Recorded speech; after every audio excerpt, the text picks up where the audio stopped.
ഈ ലോകം മുഴുവനും എതിരായി, ആൾക്കാർ മുഴുവനും പരിഹസിക്കുന്നു. അള്ളാഹു ഏറ്റെടുത്തു കഴിഞ്ഞാൽ പിന്നെ എന്ത് ബേജാറാവാനാ? എന്തിനാണ് നമുക്ക് പേടി? ഒരാൺകുട്ടി ഇവിടെ ജനിക്കരുത്, ജനിച്ച കുട്ടി കൊല്ലപ്പെടണം എന്ന് കരുതി ആയിരക്കണക്കിന് കുട്ടികളെ കൊന്നുകളഞ്ഞു ഫിർഔൻ. എന്നിട്ട് ആ കൊട്ടാരത്തിൽ തന്നെ മൂസാ നബി അലൈഹി സ്വലാമിനെ വളരെ മനോഹരമായിട്ട് അള്ളാഹു വളർത്തുന്നുണ്ട്. നിങ്ങൾ നോക്കൂ, അള്ളാഹു ഏറ്റെടുത്തു കഴിഞ്ഞാൽ ലോകം മുഴുവനും എതിരായാലും ഒരു കുഴപ്പമില്ല. എനിക്ക് പരിഹാരം സൂയിസൈഡാണ് എന്ന് വിചാരിക്കുന്നത് യഥാർത്ഥ വിശ്വാസിയല്ല. ഞാൻ ആകെ അവമതിക്കപ്പെട്ടു, അവഹേളിക്കപ്പെട്ടു, എനിക്കെതിരെ പ്രചരണങ്ങൾ നടന്നു, എനിക്കിനി രക്ഷ ആത്മഹത്യയിലാണ് എന്ന് വിചാരിക്കുന്നത് മുഅ്മിനല്ല. അതുകൊണ്ടാണ് CB തോമസിന്റെ അദ്ദേഹത്തിന്റെ മലയാളി ഇങ്ങനെ മരിക്കണോ എന്ന DC ബുക്സ് പ്രസിദ്ധീകരിച്ച പുസ്തകത്തിൽ കാണാം, വിശ്വാസികളിലാണ് താരതമ്യേന ആത്മഹത്യ കുറവ്. എന്തുകൊണ്ട്? അവർക്ക് പ്രശ്നങ്ങൾ അവതരിപ്പിക്കാൻ, പരിഹാരങ്ങൾ തേടാൻ റബ്ബുണ്ട് എന്നുള്ളത് തന്നെയാണ്.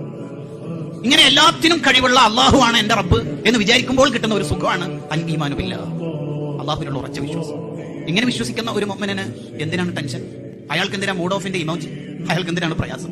അയാൾക്ക് എന്തിനാണ് പ്രതിസന്ധി? വളരെ ആനന്ദപൂർണമായ ജീവിതമായിരിക്കും അയാളുടെ.